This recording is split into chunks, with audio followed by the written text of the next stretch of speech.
Assalamualaikum warahmatullahi wabarakatuh. Alhamdulillahirabbil alamin. Wassalatu wassalamu ala Rasulillah wa ala alihi washabbihi ajmain. Amma ba'du. Alhamdulillah, selamat pagi anak-anak, salam olahraga. Bagaimana kabarnya? Semoga kalian semua yang mendengarkan pembelajaran daring PJOK hari ini diberi kesehatan dan juga diberi kekuatan untuk sama-sama menjalani ibadah di bulan Ramadan kali ini. Baik, hari ini kita akan membahas PH yang beberapa waktu lalu sudah anak-anak kerjakan. Karena berhubung materinya sudah selesai dan sudah Bapak paparkan di pertemuan-pertemuan sebelumnya insya Allah. Di hari ini kita akan membahas PH saja agar memurojaah, membahas kembali, insya Allah bermanfaat juga untuk mempersiapkan anak nanti ketika melakukan PHT setelah liburan nanti di bulan Juni insya Allah. Baik, kita mulai pembelajaran hari ini. Namun sebelumnya kita berdoa terlebih dahulu. Berdoa dimulai.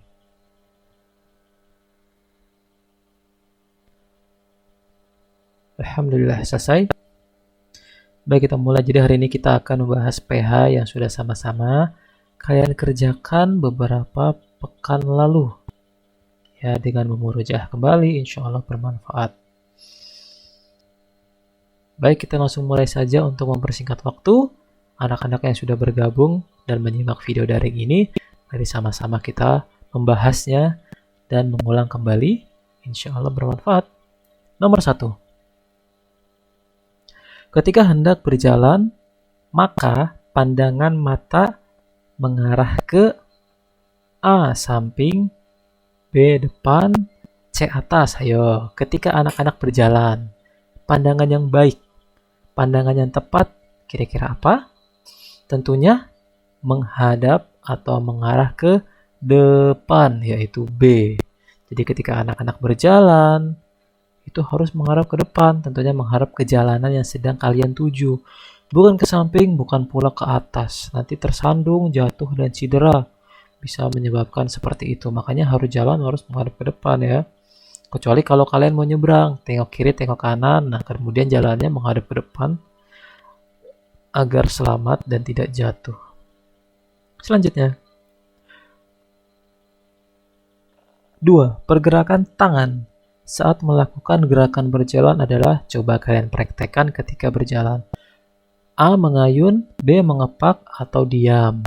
Tentunya kalau anak-anak paham gerakan tangan kalian masing-masing, maka jawabannya adalah A. Mengayun. Ya, kalau mengepak mah burung dong. Kalau diam seperti patung. Maka yang benar adalah secara normal orang kalau berjalan ya tangannya mengayun, walaupun nggak mengayun tinggi seperti sedang baris berbaris, tapi mengayun ringan. Nomor 3, saat melakukan gerak berjalan dan berlari, anggota tubuh yang menjadi tumpuan adalah, tentunya kalau kalian melakukan gerak berjalan dan berlari, yang menjadi tumpuan adalah kaki ya. Kaki menjadi tumpuan utama karena dia menopang anggota tubuh anak-anak dari atas kepala sampai lutut ya. Menopang tubuh, semua anggota tubuh ditumpu pada kaki. Jadi yang menopang adalah kaki. 4. Hewan yang ditirukan pada saat melakukan gerak berjongkok kemudian melompat, hop. Kira-kira apa? Apakah kupu-kupu?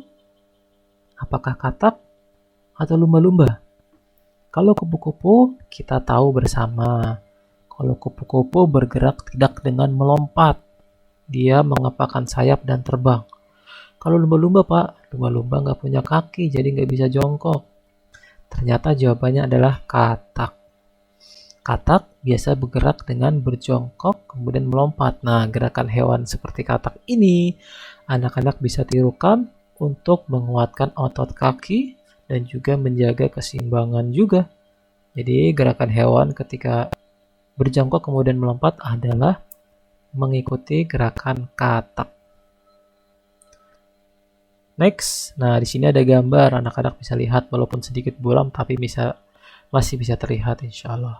Gerakan tanaman yang ditirukan pada gambar adalah, nah ini, ayun ke kanan, ayun ke kiri, ayun ke kanan, ayun ke kiri. Yang lebih mendekati dan lebih tepat di sini adalah apakah gerak tanaman tebu Apakah gerak pohon mangga? Apa gerak rumput? Anak-anak lebih familiar pasti melihat gerak rumput yang tertiup angin. Gerak ke kanan, gerak ke kiri, maka jawabannya gerak rumput. Mudah ya, pahami ya. Pernah lihat gerak pohon mangga? Atau pernah lihat gerak tanaman tebu? Gerakannya tidak sebagus atau tidak sekanan dan kiri rumput. Lanjut. Nah, melangkah kaki ketika melakukan gerak berjalan di dalam air adalah, nah kalau kalian sedang berlatih berenang ya, atau sedang berpindah tempat di dalam kolam renang dengan melakukan gerakan berjalan, pasti anak-anak akan merasa apa? Apakah ringan? Apa biasa aja kayak bergerak di daratan? Ternyata ketika kalian mencoba bergerak di air akan terasa berat. Walaupun tidak seberat sekali ya, tapi akan terasa lebih berat daripada anak-anak berjalan di darat ya, lebih berat. Karena massa air lebih berat daripada massa di darat. Lanjut, gerakan berjongkok di dalam air akan melatih kita dalam titik-titik di dalam air. Kalau kalian berada di dalam air atau kolam renang, lalu kalian berjongkok ya. Berjongkok alias lebih melewati dataran air alias menyemplung atau menyelam. Nah, di sini akan melatih apa? Menahan nafas di dalam air ya. Kalau kalian bisa berlatih dalam menahan nafas untuk melatih berenang, bisa melakukan gerakan berjongkok dalam air. Tidak usah lama-lama, sebentar saja untuk mencoba berapa detik atau berapa kuat kita menahan nafas. 8. Saat berlatih renang menggunakan papan seluncur, maka gerakan kaki yang tepat adalah, nah kalian bisa menggunakan papan seluncur untuk berlatih renang bagi yang belum bisa ya, atau pakai pelampung, rompi pelampung bisa juga. Nah, kalau kalian menggunakan papan seluncur, gerakan kakinya apa? Apakah diam? Apakah lurus ke belakang atau mengayun ke atas bawah? Tentunya ketika berenang menggunakan papan seluncur kita harus mengayun ke atas bawah ya.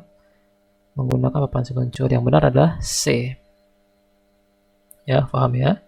9. Larangan berlari-lari di pinggir kolam bertujuan untuk, nah kalau kalian berenang atau menuju kolam renang biasanya ada papan rambu-rambu. Di situ ada beberapa larangan-larangan yang harus kalian patuhi. Salah satunya adalah berlari-lari di pinggir kolam termasuk dilarang. Nah, kalau kalian ngeyel atau tidak mendengarkan ya, nanti akan terjadi cedera, yaitu terpeleset. Makanya larangan berlari di pinggir kolam bertujuan untuk menghindari anak terpeleset. Paham ya, insyaallah. Terakhir nomor 10. Pemanasan yang dilakukan sebelum dan sesudah berenang berguna untuk A. Menambah semangat, B. Mengurangi resiko cedera, C. Membuat tubuh sakit. Yang lebih tepat ya, yaitu mengurangi risiko cedera, karena ini salah satu manfaat dari pemanasan ya. Ini salah satu manfaat paling utama.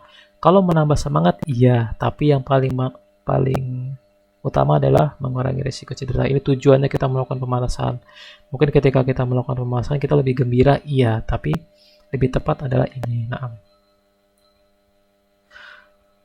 baik, alhamdulillah hari ini kita sudah membahas PHPJOK yang kemarin sama-sama anak sudah kerjakan. Semoga pembahasan ini lebih menjadi pemahaman yang lebih untuk anak-anak nanti, menjadi bekal dalam melakukan PAT insya Allah setelah liburan nanti.